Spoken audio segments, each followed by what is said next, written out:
So the question is, what is a real wood cabinet?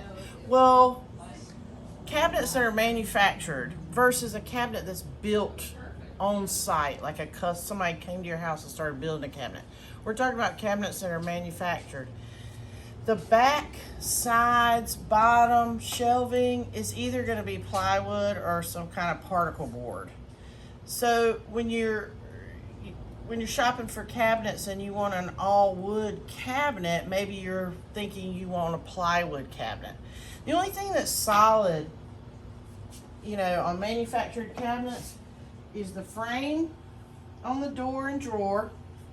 The center panel is either solid or veneer, and the face frame, if it's a framed cabinet, that part's going to be solid. That's it in the drawer boxes.